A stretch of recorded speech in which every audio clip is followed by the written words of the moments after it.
Bueno, buenas tardes, un nuevo miércoles y como todos los miércoles desde hace más de 7 años, una nueva emisión de Miserias de la Economía, un programa de crítica económica, pero también de economía crítica, que usted puede seguirlo por la pantalla de Barricada TV, en el 32.1 de la televisión digital abierta, también por Facebook e Internet.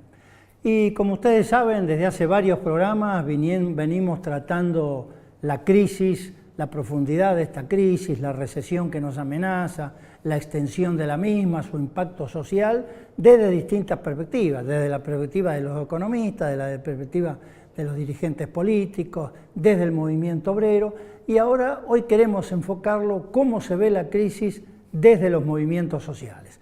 Para eso están con nosotros Marianela Navarro, del Frente de Organizaciones en Lucha, FOL, Dina Sánchez, del Frente Popular Darío Santillán, y estamos esperando también a Rafael Klexer, del Movimiento Popular La Dignidad, y a Marta Yema, del Movimiento Evita. Pero eso para comenzar a discutir con ellos, para ver qué es esto de que muchos de los dirigentes sociales aparecen por televisión diciendo estamos conteniendo a la gente, al mismo tiempo la ministra Carolina Stanley dice estamos trabajando para evitar desbordes. ¿Cuál es la situación real en las barriadas, en las villas? Dicho por quienes están todo el día ahí, no por quienes elaboran muchas concepciones o teorías, sino por quienes viven el día a día. Cómo se vive ahí la crisis, cómo se siente, etcétera, etcétera. Bueno, pero eso será dentro de unos minutos. Ahora vamos a un corte y enseguida regresamos. Disponga de las cámaras, señora directora.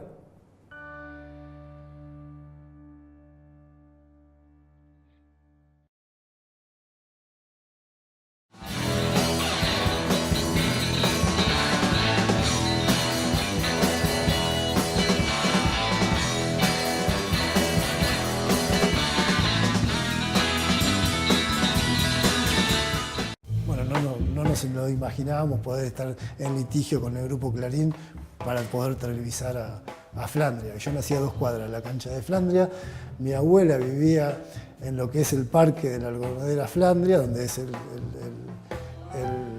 donde juega el Club Flandria. Los domingos cuando nos juntábamos a comer, terminábamos de comer y la sobremesa era salir caminando para el fondo, no había tejido y estábamos en la cancha de Flandria. Y yo me quedé haciendo televisión en el país, en el pueblo donde nací. Así que me llama la atención que por ahí grupos extranjeros puedan venir a decirme si puedo transmitir o no un equipo de fútbol en el cual yo nací, en el cual vivo y en el cual me desarrollo la actividad de la comunicación.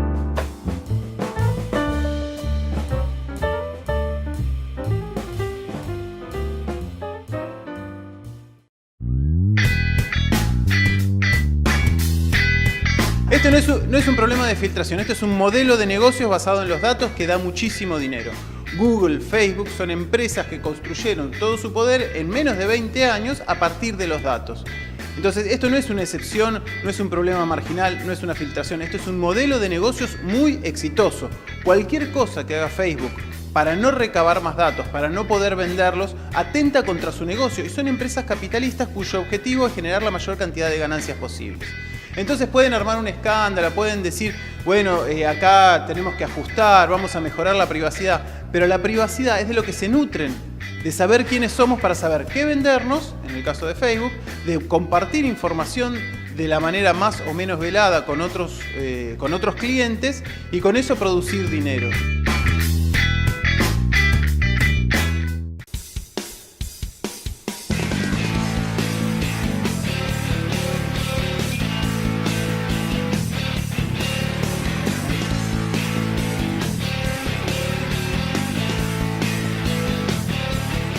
Me parece que es muy importante que los dirigentes de todos los clubes entendamos que en esta tenemos que estar todos juntos, de todos los dirigentes que entendemos a los clubes que deben seguir como asociaciones civiles. Los clubes no son anónimos, los clubes son de todos nosotros y también de quienes los forjaron, y me parece que al mercado todavía le cuesta entender esto y tienen muchas ganas de quedarse con lo que para nosotros es pasión, es identidad, es pertenencia, para ellos es un negocio.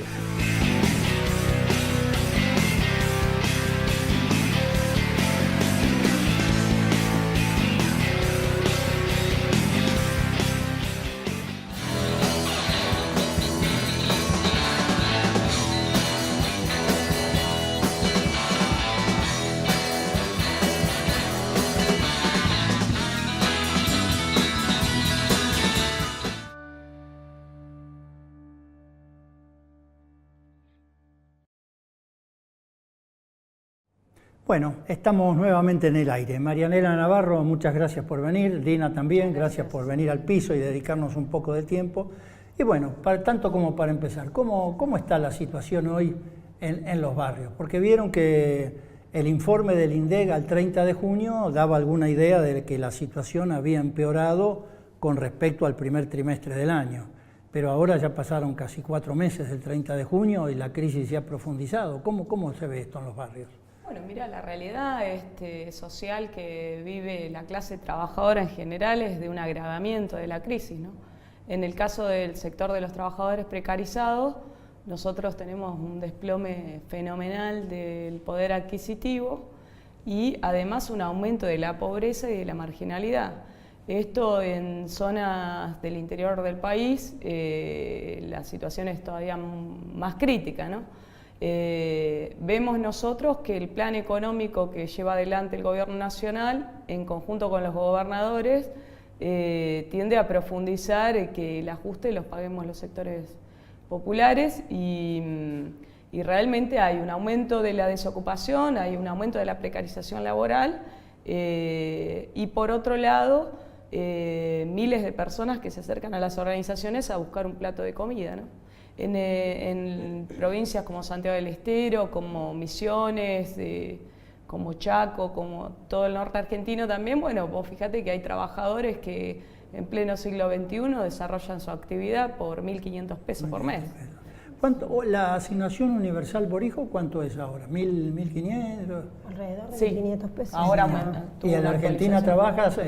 Ahora es 5.750. 5.750. ¿Y qué cobertura tiene? Porque este gobierno amplió la cobertura un poco, ¿no? Extendió un poco más, ¿no? Y son alrededor de, porque está el programa Hacemos Futuro y el programa del salario social complementario, alrededor de 500.000, 600.000 trabajadores. Claro, porque al principio se decía que una de las famosas herencias recibidas del gobierno anterior, aparte de haber dejado una deuda muy baja, que esto la aumentaron rápidamente, es que había un colchón social que amortiguaba la crisis, pero da la sensación de que ese colchón se agotó ahora, ¿no? Por lo que ustedes dicen, que ya esos salarios son, sea la UH o sea la Argentina. No, ninguna familia puede vivir con ese ingreso de ninguna manera. Es que exactamente, porque a diario vos vas a comprar al súper o al kiosco y las cosas suben, no alcanza.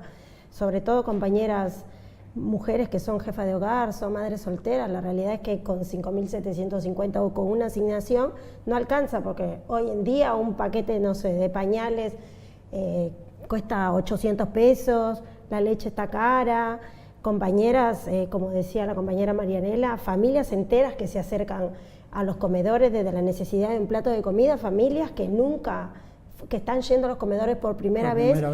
O compañeras que se están quedando en la calle porque no tienen para pagar el alquiler, ¿sí? Y que muchas veces tenés que quedarte en la calle porque tenés que darle de comer a los pibes, a las pibas. Digamos que los indicadores sociales de la vida cotidiana en los barrios, cuando empeora, se notan que hay más gente a los comedores comunitarios.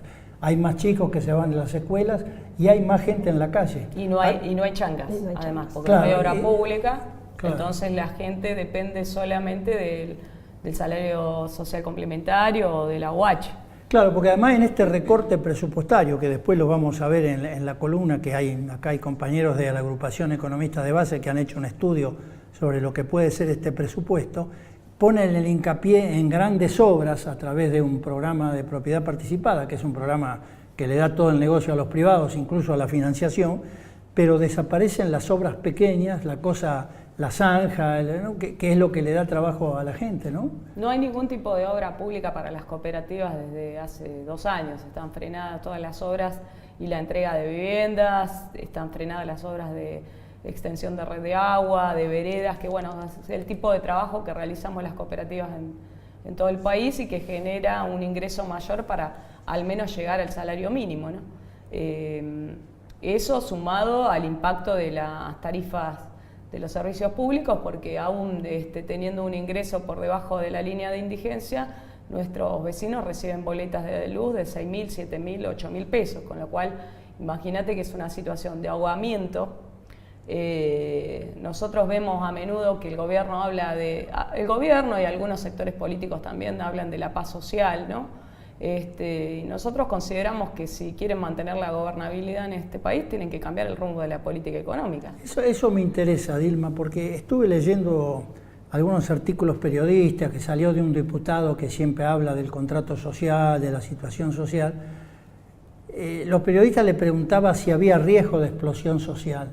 Y él decía que no, que lo que hay es una suerte de implosión social. Es decir, que la gente se está retrayendo, hay depresión en mucha gente y dicen que está aumentando la violencia interna entre la gente. ¿Es así o es una visión un poco deformada de la situación? Sí, mira,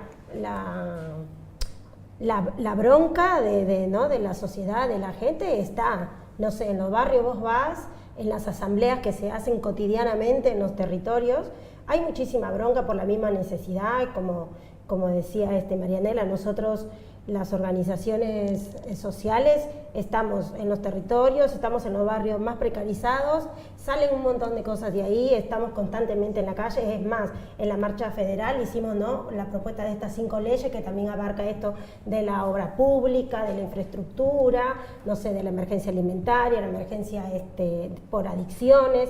En fin, cinco propuestas de leyes que tampoco se están avanzando, ¿sí? Es cierto que hay un descontento también. También es cierto que algunos medios salen a decir de que nosotros promovemos los saqueos o promovemos esto de ser golpistas o de querer desestabilizar el gobierno, pero también es cierto de que una familia, ¿no? con chicos que no tiene trabajo, que no tiene para comer, o sea, hay mucho descontento, ¿sí? Y que este gobierno no se está haciendo cargo, y hay un descontento que se está expresando en las calles, y la única respuesta que tiene este gobierno es la represión, como fue la marcha que tuvimos en el Puente Pueyrredón, y estamos constantemente siempre en la calle y no sé, poniéndonos siempre a las Fuerzas Armadas tratando de paralizar la protesta. Pero hay un descontento que se está expresando en las calles, ¿sí? Y que este gobierno no se está haciendo cargo y que somos las organizaciones sociales que estamos conteniendo a esta familia, nosotros mismos, a nuestros vecinos, vecinas y a los compañeros y compañeras. En otros momentos, por ejemplo, se ha rodeado a grandes supermercados pidiendo comida, sin necesidad de saquearlos, ¿no? Se presentaban ahí, pedían comida y los supermercados dan. Bueno, yo creo que vamos a una situación similar para diciembre, ¿no? Porque la política económica que está llevando adelante el gobierno nacional, que además va a empeorar con el acuerdo con el Fondo Monetario Internacional, ¿no? Que endeuda a las próximas 4 generaciones de trabajadores argentinos, hipotecando la soberanía nacional, la riqueza social saqueada de manera descomunal por la especulación financiera. Creemos nosotros que efectivamente hay una situación yo creo que sectores de la clase trabajadora que se retraen, ¿no? Lo poco que tenemos no queremos perderlo, ¿no? Pero también lo cierto es que la situación es tan crítica que la gente sabe que tiene una experiencia acumulada, que si no sale a la calle no puede mantener ni siquiera lo conquistado. Entonces, ustedes vieron que ahora, hablando que vos hablaste del fondo, vieron que ahora trascendió que el acuerdo con el fondo no está firmado, es un acuerdo de palabra, que se firmaría recién a fin de mes, siempre y cuando el fondo avale el proyecto de presupuesto que va a haber dictamen de comisión hoy y se va a tratar el viernes 24, ¿no? O sea que es posible que el fondo esté pidiendo mayores ajustes de lo que se conocía públicamente, ¿no? Sí, totalmente. Ajuste que vamos a pagar nosotros los pobres, porque bien, como decía Marianela, no hay trabajo, ¿sí? La canasta básica crece. Ahora, muchos trabajadores y trabajadoras, inclusive que salen a la calle, está el caso de los trabajadores senegaleses, ¿no? O muchos migrantes, no sé, yo soy migrante, y sin embargo tampoco los dejan trabajar, ¿no? Los están golpeando, la policía los golpea, los encierra, les quita su mercadería, o sea, hay todo un contexto en la sociedad que la verdad que ya o sea, la gente no sabe qué hacer, porque si no hay trabajo, no hay changa, si querés salir a la calle a vender algo para poder darle de comer a tus hijos y pasa que la ayuda viene y te quita mercadería, te pegan, ¿no? Te encierran, claro. Y si sos migrante encima te abren una causa, y la verdad que estamos frente a una situación muy grave, claro. Y creemos que tenemos que trabajar sobre eso, que tenemos que seguir profundizando la unidad en la calle, que tenemos que ver cómo vamos a hacer, porque yo creo que si en el 2019 el macrismo vuelve a gobernar, la verdad que yo no sé a dónde nos va a llevar a los pobres sobre todo a las compañeras, como decía al principio, que muchas veces somos madres solteras, somos jefas de hogar y que hacemos de todo para sacar adelante a nuestros hijos, pero la verdad que lo único que vemos es que ponen trabas, esto que también decía la compañera Marianela, percibimos muchas veces un ingreso muy bajo y vienen muchas veces los servicios de 1.500, de 3.000 pesos, que la verdad son boletas impagables. Impagables, ¿no? Impagables. Tenemos que ir a un corte, pero para cuando regrese, estaba viendo también que dicen que en las barriadas hay una suerte de sobreendeudamiento de la gente, que la gente no puede financiar, que se financia con el financista de la esquina, que no sé si será un usuario, e incluso escuché decir que en algunos lugares el líder de la droga, que maneja mucho dinero efectivo, llega a hacer préstamos también, ¿no? Pero eso me lo contestan a la vuelta. Vamos a un corte, enseguida regresamos.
Porque el mundo ha sido siempre machista. Yo por eso me declaré y soy feminista. Y creo que la revolución socialista debe ser feminista. Y esa es una de las grandes degeneraciones del capitalismo, es machista, pues.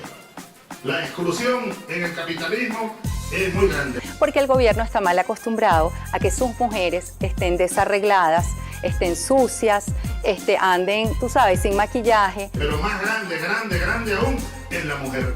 La injusticia es mucho más grande en la mujer y contra la mujer. La discriminación, la explotación, la pobreza, la miseria, golpea mucho más a la mujer. Y sufre mucho más la mujer que el hombre, la miseria, la pobreza y todas sus manifestaciones y sus degeneraciones.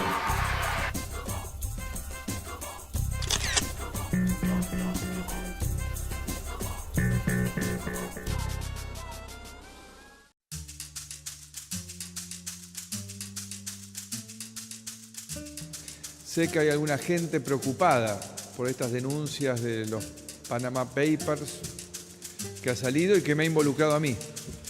Y yo quiero decirles hoy, una vez más, que estoy muy tranquilo, que he cumplido con la ley, que he informado la verdad y que no tengo nada que ocultar. Los Panama Papers no revelaron un casito aislado de un desliz del presidente.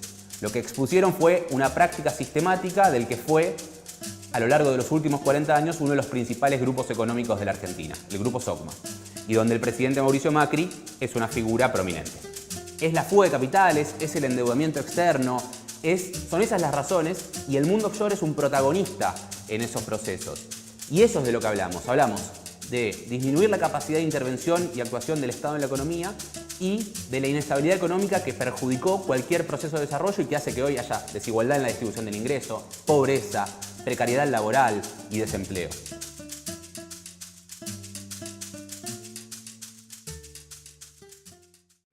Cuando un chico de 15 años mira videos en YouTube o accede a través de, por ejemplo, algunas marcas comerciales que lo están haciendo, a la televisión por cable, en su teléfono, etcétera, etcétera, está ejercitando la convergencia, es decir, está usando un aparato tradicional de telecomunicaciones para mirar contenidos audiovisuales.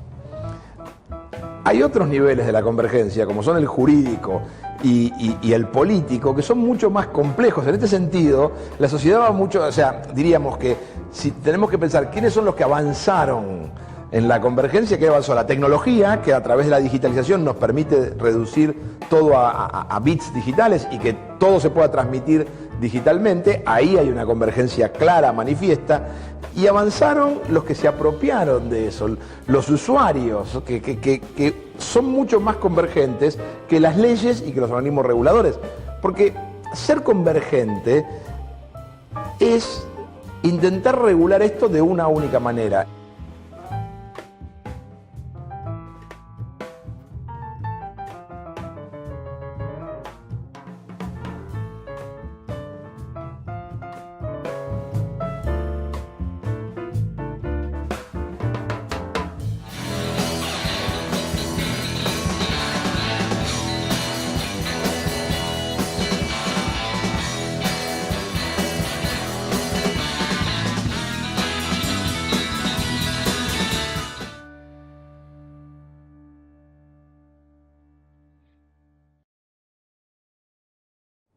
Bueno, estamos nuevamente en el aire y es el momento de la columna de investigaciones económicas a cargo de la agrupación Economistas de Base de la Facultad de Ciencias Económicas.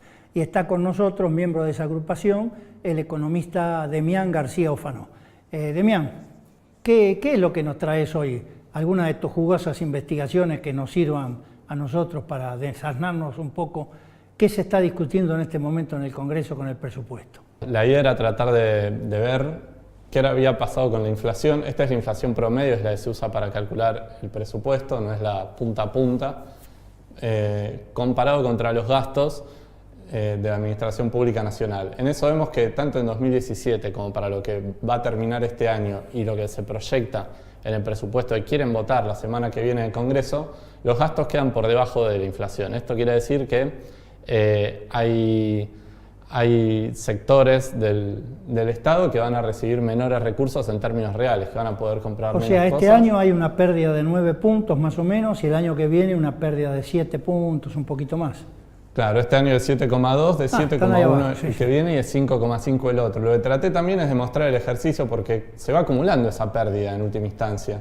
Entonces, en 2019 tenemos un presupuesto que es 18%, que cae su poder real de compra 18% en comparación con el 2016. ¿Dónde está ese recorte? Podemos ir pasando de gráficos para poder ver, por ahí no se entiende tanto, pero es para tener una dimensión de cuáles son los principales gastos en un presupuesto. Los mayores gastos son los que se llaman servicios sociales, que ahí están fundamentalmente las jubilaciones, planes sociales, universidades, salud, educación. Servicios económicos son los subsidios. Acá vemos que aparte, la caída es muy importante a lo largo de los años y es uno de los sectores donde centralmente se estuvo reduciendo el gasto. Y la deuda pública podemos ver como acá en el año 2016 da un pequeño salto. Esto tiene que ver con los fondos buitres principalmente y con esa dinámica de deuda que se generó a partir de ese momento. Si quieren podemos pasar. Pero y la suba en el 2019 tiene más que ver con los intereses, ¿no? O pagos o renovación de deuda también. Porque ahí vemos que A ver, ¿podemos retroceder un gráfico? Ahí vemos que la OCRE, la columna OCRE, sí. Está casi en el mismo nivel que en el 2016, pero ahí pesan más los intereses. Y acá el salto que se va dando tiene que ver con el acuerdo con el Fondo Monetario Internacional, básicamente. Y con cómo el Estado Nacional con las LETES se hizo cargo de deuda que antes tenía el Banco Central. Vos ya incorporaste ahí, todavía no ingresó, pero está incorporado. Yo no. Esto es la cuenta del presupuesto oficial. Esto es lo que hace es oficial. Acá no oficial. hice ninguna cuenta extraña. Adelante. Seguimos uno más. Acá lo que queríamos mostrar era un poco en cada uno de esos conceptos con el pasar de los años, ¿qué pasó? Entonces tenemos que la administración gubernamental, principal, todos los gastos en salario del Estado, que es lo central, se mantuvo bastante estable, tanto 2016 como 2017, y cae marcadamente en 2018 y 2019, sobre todo por el recorte en salarios y también en insumos de trabajo. Entonces, cuando después en el INTA no hay insumos, en el INTI no hay insumos, en el Ministerio de Salud tienen menos elementos y demás, todo eso aparece ahí. Después tenemos los servicios económicos, que son los subsidios, que vemos también cómo es un rubro que va cayendo fuerte. Hay un rubro que crece fuerte, que son los pagos de la deuda, que eso se mantiene y que es uno de los rasgos principales de este gobierno. Y luego tenemos los servicios sociales, que curiosamente no tienen una caída tan marcada como los demás rubros. Podemos seguir con el... Es claro que todo el esfuerzo... Sí. Bueno, que no lo hace el gobierno, lo hace la gente el esfuerzo, pero de los ahorros se va en el crecimiento de pago de la deuda, ¿no? Sí, y también ese esfuerzo se va también en que los subsidios engrosan las ganancias de las empresas de energía, de las empresas... Bueno, pero eso por lo menos está bajando, ¿no? Eso está bajando. Ajá. Lo de la deuda sube. Exactamente. Bueno, y vimos que el principal rubro eran los gastos sociales. El 80% de esos gastos sociales... excluyendo lo que son los gastos del Ministerio de Trabajo, lo que son los gastos en salud y transferencias a las provincias para educación y excluyendo las universidades, ¿qué nos queda? Nos queda algo que se llama prestaciones sociales, que vemos que la mayor parte, por lejos, son las jubilaciones, el 72%. Le sumamos a eso otras pensiones no contributivas, hay 1 millón de pensiones por invalidez, también los gastos del PAMI se cuentan entre las prestaciones sociales, son el 7%. Tenemos prácticamente un 90% de las prestaciones sociales que tienen que ver con los pagos a los jubilados, a incapacitados para trabajar y con, bueno, lo del PAMI también. Y una porción muy acotada son las prestaciones de tipo más universal, como la AUH, las asignaciones familiares y los programas sociales que en muchos barrios se reciben y son parte de los... O sea, entre AUH y Argentina Trabaja, Progresar, más o menos 6, 7 y medio, un poquito menos del 8%. Exactamente, es una porción muy reducida y esto también es interesante para contrastarlo con lo que es el discurso de la derecha latinoamericana en general, que identifica como en los planes sociales, así como hace una bolsa, decir, hay gente que va y que no quiere trabajar y que el Estado le regala plata y el problema de todo el mundo está en que se pague plata ahí. No es cierto, porque primero todos los planes tienen contraprestaciones y además, incluso en montos, es totalmente falso. Eso era algo que queríamos también... lo que también es cierto que hace 20 años atrás, tampoco en prestaciones sociales había un 8% del presupuesto, ¿no? No lo era, pero también es cierto que la pobreza de hace 20 años no es la que hay ahora.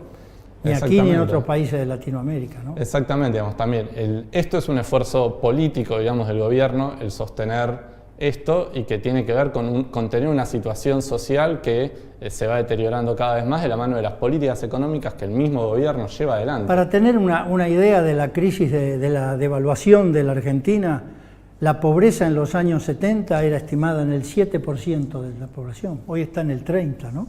El salto que ha pegado en no tantos años, ¿no? Así es, sí. La verdad la cuestión del presupuesto da para hablar mucho, porque también se podría hacer un análisis mejor sobre la caída de los subsidios, sobre todo lo que bajan los gastos de capital, o sea, la implosión de la obra pública, como decían más temprano, y cómo eso también termina teniendo un peso muy fuerte en un montón de localidades del interior, donde no hay un mango partido al medio en ningún pueblo. Se podría hablar de distintas cuestiones. Quise buscar un poco sobre cuál era... El gobierno incluyó perspectiva de género, supuestamente, etiquetó algunos gastos como gastos vinculados con la igualdad de género. Es el cuadrito que queda. Los gastos etiquetados como con perspectiva de género son el 0,1 del presupuesto. La verdad me da vergüenza hacer gráfico, pero también quería mostrarlo para que se vea que, por ejemplo, el gasto destinado a la ESI crece un 100% prácticamente. Se multiplica. Ahora, la verdad es que es una gota. Era nada. Es una gotita, Se no es duplica porque no era absolutamente nada. Lo principal pasaba por el programa Ellas exactamente, que también le cambiaron la lógica y empiezan a disminuir los montos. Bueno, era parte de lo que queríamos mostrar en esta columna, mostrando algunos rasgos del presupuesto. También podría darse para más, también entiendo que la cuestión va a estar en boca de todos, porque la semana que viene, el 24, pasa por un primer hito en la discusión en la Cámara de Diputados.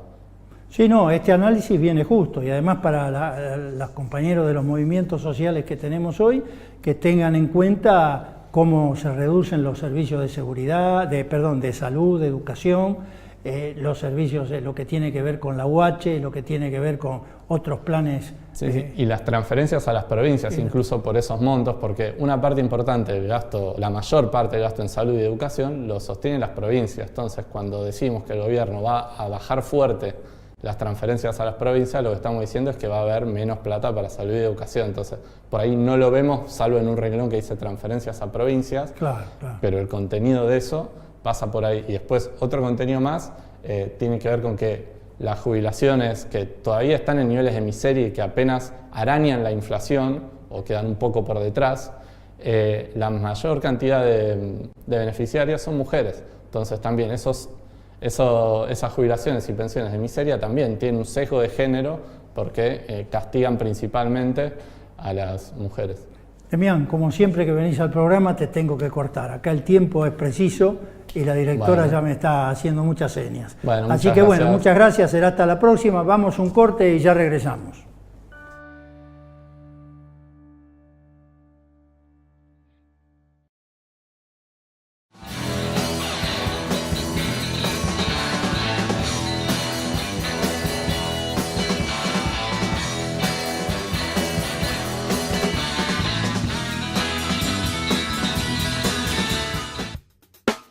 Bienvenidos al noticiero popular de Barricada TV. Estamos transmitiendo por el 32.1 de la televisión digital abierta. Nosotros estamos en el INPA, la primera fábrica recuperada del país, allá por 1998, transmitiendo para toda la capital federal y el primer cordón del conurbano bonaerense. Muchos de nosotros venimos trabajando en el CONICET hace 7, 8 años como becarios y de un día para otro nos quedamos afuera a pesar de haber cumplido todas las instancias académicas.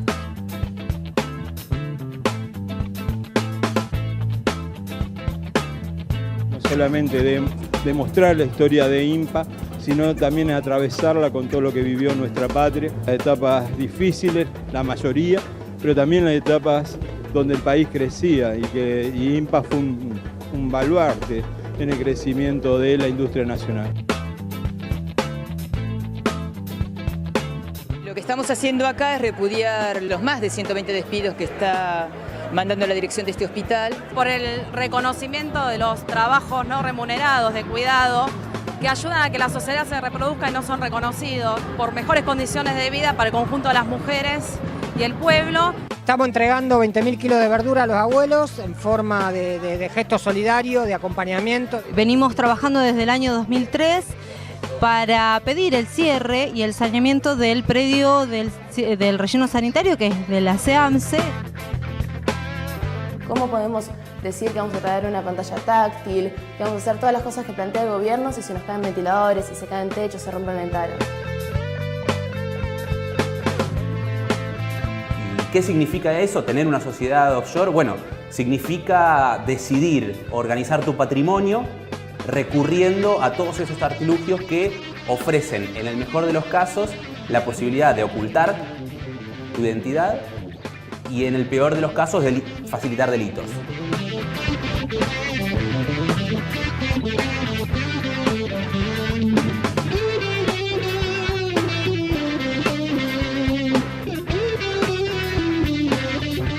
Puedes encontrar en Facebook, Twitter e Instagram. Quédate con BTV haciendo una pantalla para un mundo nuevo.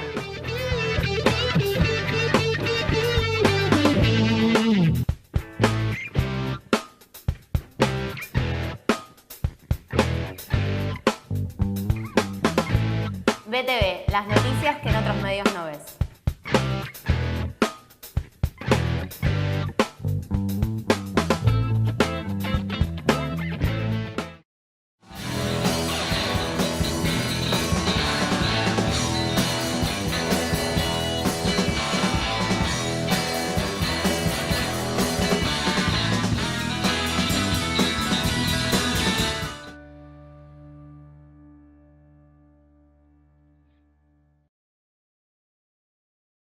Bueno, estamos nuevamente en el aire y ya contamos en la mesa con Rafael Krexel del Movimiento Popular La Dignidad. Gracias, Rafael, sé que estuviste ocupado y tuviste que venir tarde, pero cumplidor el hombre, así que doblemente agradecido. Bueno, y acá con las compañeras estuvimos en el bloque anterior pasando revista a la situación de los barrios, cómo se vive la crisis en los barrios, qué perspectiva hay, cómo hay también un problema de sobreendeudamiento que dicen en los barrios, que la gente se endeuda con el financista de la esquina. Hay algunos que dicen que también los líderes de la droga prestan plata, que no sé si eso será cierto, ustedes podrán decírmelo, pero hay una cuestión para introducirte en el tema que hay varios dirigentes sociales que en televisión han dicho que están conteniendo a la gente, y al mismo tiempo la ministra Carolina Stanley de Desarrollo Social plantea que está trabajando duramente para evitar desbordes. ¿Cuál es la real de la situación en las barriadas, de la gente en general? La situación es muy preocupante, el endeudamiento, como vos decís, es real.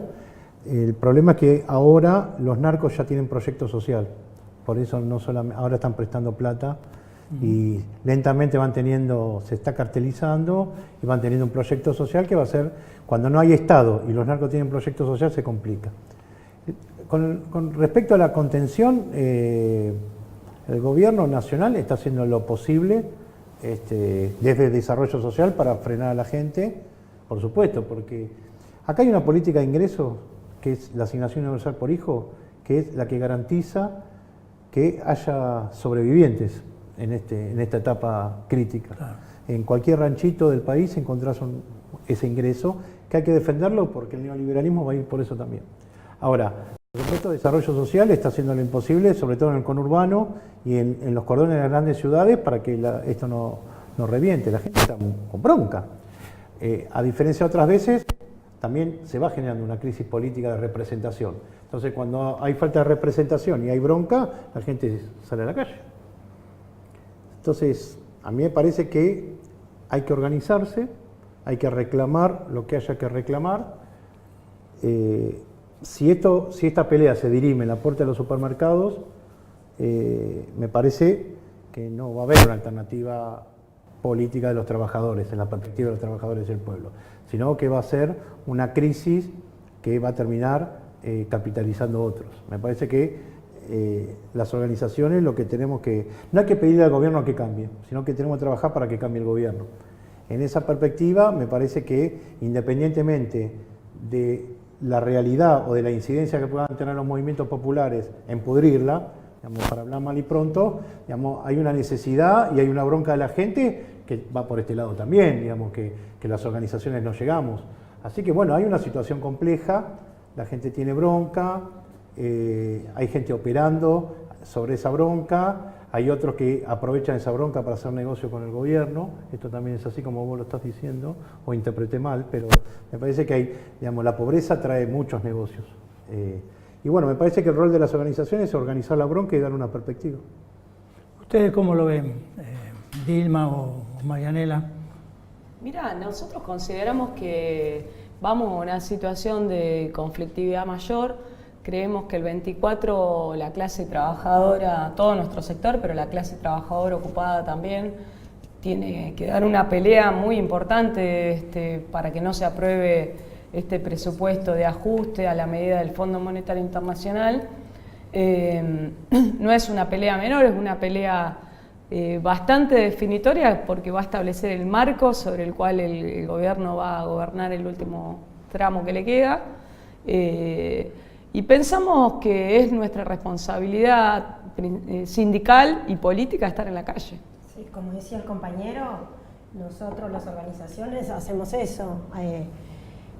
La bronca la organizamos, salimos a la calle, creemos que tanto los diputados como los senadores no tienen que aprobar, ¿no?, un presupuesto, que eso va a significar más hambre para el pueblo, más hambre para los sectores más vulnerables, que somos donde nosotros estamos, que no solamente trabajamos en lo territorial, sino que vivimos en esos barrios donde se ve el hambre, donde se ve la indigencia, en los barrios donde están inundados y que muchas veces las inundaciones cobran vida de los vecinos, vecinas, de nuestros compañeros, de nuestras compañeras, y donde también el narcotráfico está abarcando, ¿sí? Y que esto claramente Esto es por el fracaso de las políticas de este gobierno. No es que, como salió la ministra Patricia Bullrich a decir que las organizaciones estamos con el narcotráfico. No, hay muchos pibes, muchas pibas que pasan hambre, muchos pibes que que los matan por el tema del narcotráfico y que no es culpa nuestra, que es culpa del fracaso de las políticas de este gobierno.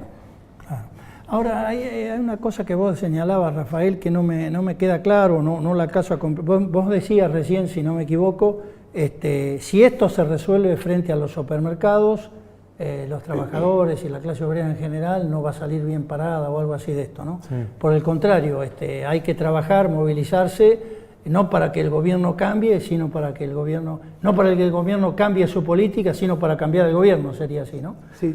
Ahora, pero esto sería ¿en qué tiempos? Porque el gobierno puede cambiar mañana si la gente ejerce el poder de veto en las calles como hizo con De la Rúa, ¿no?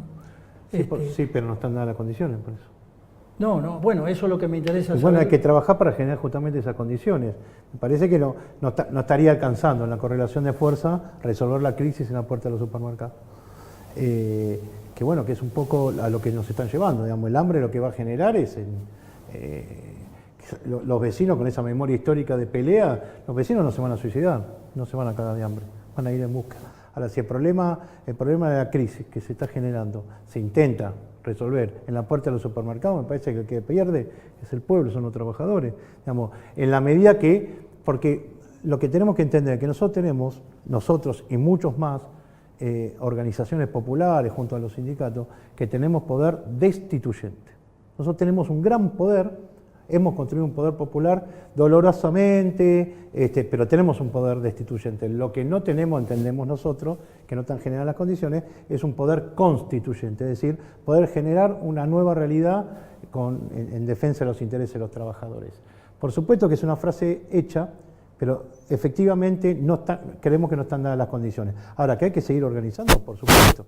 Independientemente de lo que pase el 24, en las barriadas se está discutiendo si se come o no se come. Y en segundo plano toda la política. Yo creo que hay una falta de representación política muy importante y eso también nos jode a nosotros.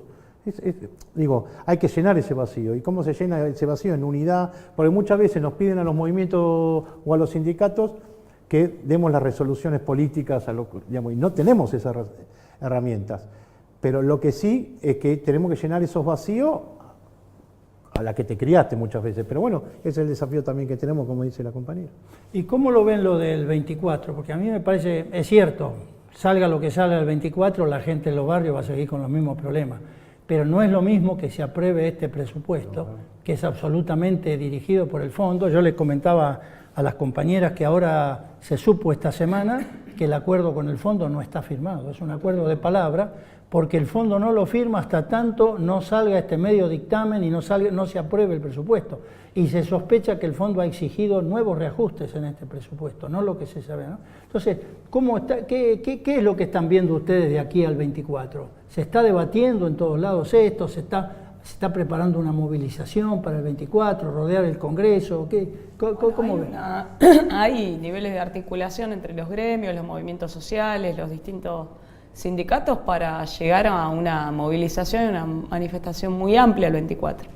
Yo creo que eso va a ser una medida de fuerza de relevancia y efectivamente no es lo mismo porque es tarea nuestra que si se vota ese presupuesto, bueno, el gobierno tiene que pagar el mayor costo político, así como todos los gobernadores, los diputados o los senadores de los distintos partidos patronales levanten la mano en favor de este presupuesto que a todas luces es un presupuesto de ajuste. Creemos también que va a haber mucha participación, ¿no?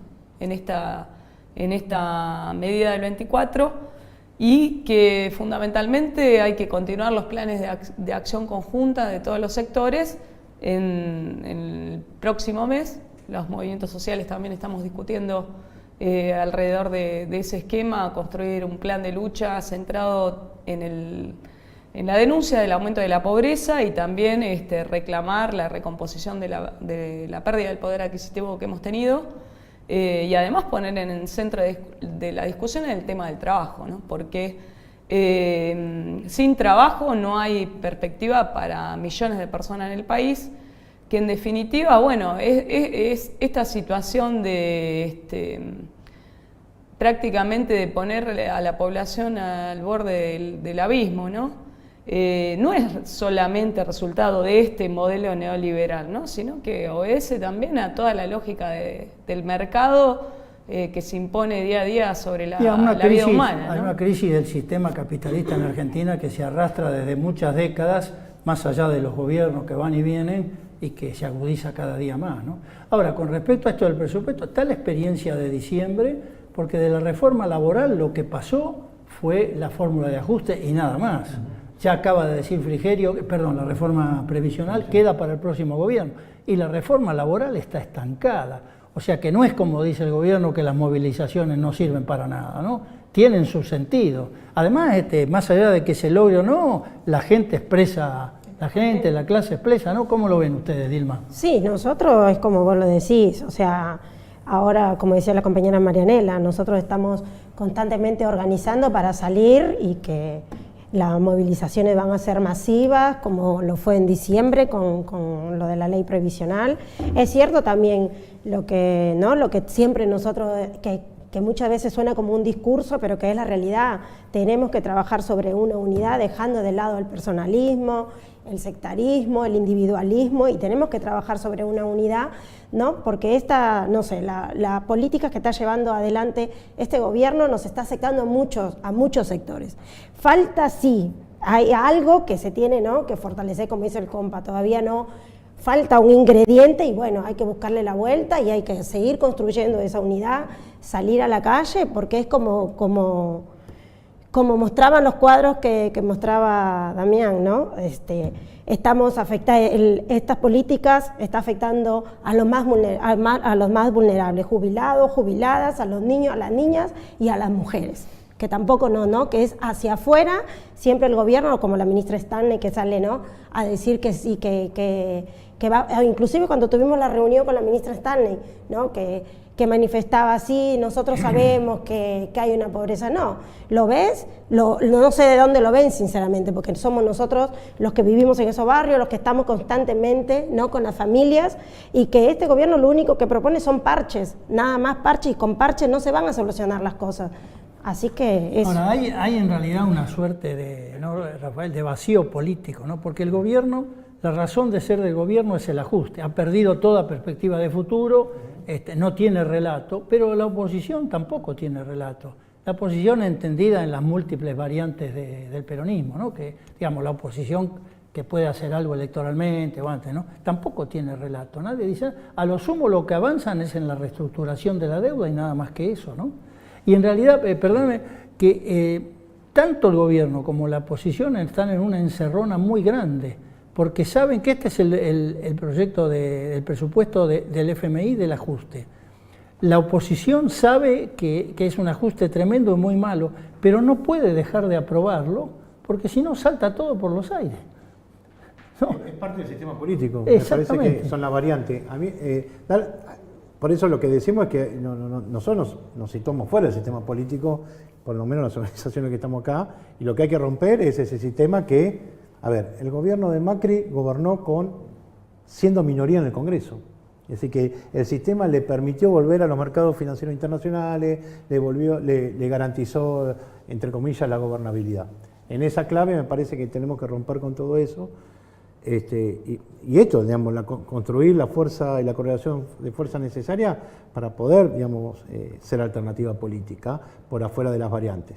Ahora, está claro que los sectores del gran capital, digamos, no se van a suicidar, ya saben lo que fue el 2001, digamos, están preparando las variantes. Macri hizo el trabajo sucio, está la Vidal, hay alguno más por ahí dando vuelta. Digamos, me parece que es toda una gran estafa que están preparando contra los trabajadores, por eso tenemos que tener claridad. La salida es política, acá no hay ninguna posibilidad de resolver económicamente la crisis que ellos mismos generaron, sino que los trabajadores tenemos que generar una salida política, no hay perspectiva de cambio. El sistema político está entregado A lo cual, bueno, por eso es un poco lo que decía, frente al vacío de representación política, bueno, somos, por suerte, a diferencia del 2001, son los trabajadores los que están encabezando la protesta, la masividad, las luchas en la calle.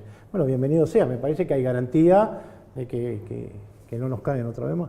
Tenemos que ir cerrando, pero me interesa lo que comentó Marianela, que ustedes en los movimientos están discutiendo el problema del trabajo. Es decir, la perspectiva, como se dice ahora, el trabajo del futuro y el futuro del trabajo, ¿no? Porque hay cambios tecnológicos muy importantes, toda esta convergencia de la inteligencia artificial, la Internet de las cosas, una nueva oleada de la robótica que están reemplazando mano de obra, ¿no? De alguna manera es la tendencia histórica del capital a reemplazar trabajo vivo por trabajo muerto, es decir, personas por máquinas, ¿no? Eso es histórico en el capital. Pero acá esto desde principios del nuevo siglo se ha acentuado porque las innovaciones tecnológicas son muy fuertes. Frente a esto hay algunas miradas apocalípticas que el 80-90% del trabajo se va a terminar, ¿no? Y hay otros que, bueno, que tienen otro tipo de mirada sobre esto, ¿no? Pero me interesa, es la primera novedad que tengo, que los movimientos sociales están empezando a discutir esto. Me interesa que hasta donde hayan avanzado, porque a lo mejor recién están empezando, es un tema muy complejo, yo lo comprendo, ¿no? Mirá, en relación a este debate me parece que hay que ligarlo no solo con que el avance tecnológico expulsa a millones de trabajadores en el mundo del mercado laboral, sino también principalmente la discusión, hay que centrarla en la distribución de la riqueza, ¿no? Y en ese marco, bueno, nosotros resistimos, luchamos para recuperar nuestros derechos robados por el Estado, por los distintos gobiernos desde hace muchas décadas, y pensamos que en definitiva la riqueza social, los avances tecnológicos tienen que estar al servicio de la población, ¿no? Entonces, en esa discusión, los movimientos sociales nos hemos dado distintas estrategias para resistir la exclusión laboral, pero que también asumimos que es insuficiente si no hay un cambio profundo de raíz de todo el modelo capitalista, que es el que ha establecido que millones de personas queden arrojadas a la zanja, digamos, ¿no? Sí, en este periodo histórico, que es un fenómeno mundial, ¿no? El capital expulsa mano de obra del mercado de trabajo, pero a los que quedan los explota cada vez más, porque hay jornadas de 10, 12 y 14 horas semanales, ¿no? ¿Cómo lo ven ustedes, Rafael? Bueno, acá lo que tuvimos una gran experiencia con el campo, que han vaciado de trabajadores el campo, aplicando la tecnología, y eso lo que generó fueron contingentes de migrantes a las grandes ciudades, que son los que habitamos las villas de la ciudad de Buenos Aires. Junto con la tecnología también tenemos la experiencia que se está dando en Europa, pero ya está llegando a la Argentina, que es la uberización de la economía. Es decir, nuevas relaciones del trabajo, nuevas relaciones entre el capital y los trabajadores, donde el famoso Estado que iba a mediar claramente está del lado de los patrones. Lo que se llama el capitalismo de plataforma, ¿no? Que con el telefonito... Exactamente, pero es peligroso. Miren, si Daer todavía abiertamente no terminó de pelearse, perdón, no arreglar con el gobierno, es porque hay una plataforma que sale ahora, dice enfermero ya.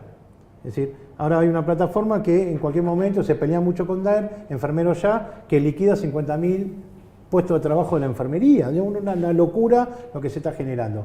¿Qué le vas a decir a los pibes que están quedando por afuera? Que no se metan. Pero a diferencia de otros países, acá ya se armó el sindicato. Exactamente. Entonces, ojo con los trabajadores y el pueblo argentino, que no es lo mismo que otros países, no es lo mismo que Brasil, cuando fueron 5.000 personas a pelear para que Lula no vaya en cana. Digo, este es otro país. El problema que tenemos, llena la calle de gente, de trabajadores, pero vacío los lugares donde se tiene que discutir política. Esta es la visión que tenemos nosotros.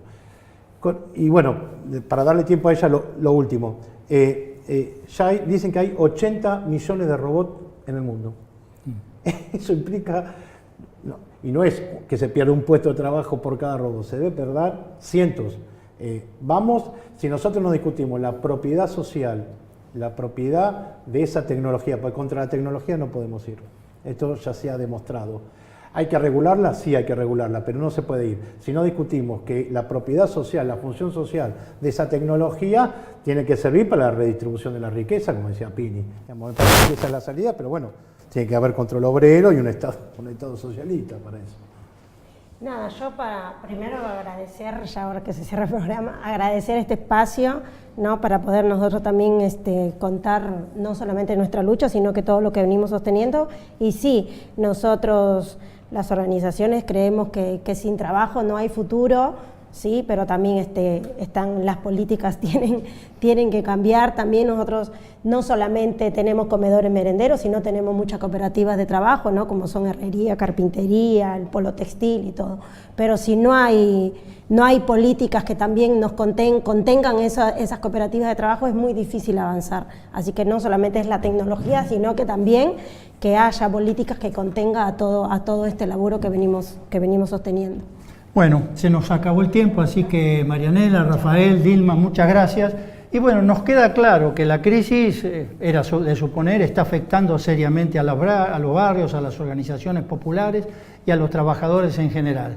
Pero nos queda claro también que los movimientos sociales no están solo en la pelea cotidiana por las condiciones de vida y no solo por los alimentos, sino que están pensando en el futuro, están pensando más adelante, algo que muchos de nuestros gobernantes y nuestros rubicundos opositores que pasean por el Congreso parece que no le prestan nada atención. Lo que han planteado los compañeros que están pensando esta discusión sobre el futuro del trabajo y qué tipo de trabajo es esencial para discutir, y a mí me parece que este programa es gratificante que sepamos eso. Y como se dijo acá, porque aparte de todo eso, el problema no es la pobreza, el problema es la riqueza que para concentrarse necesita de la expansión de la pobreza. En última instancia, la lógica del capital siempre ha sido asentarse en las desigualdades sociales. El capital gana con la desigualdad. Bueno, hay que romper esa desigualdad, hay que transformar esta relación de fuerzas y empecemos por ir todos el próximo miércoles 24 al Congreso. Hay que presionar para que este presupuesto no se apruebe. Bueno, nos esperamos vernos el miércoles que viene, será entonces hasta dentro de una semana. Gracias a todos y hasta pronto.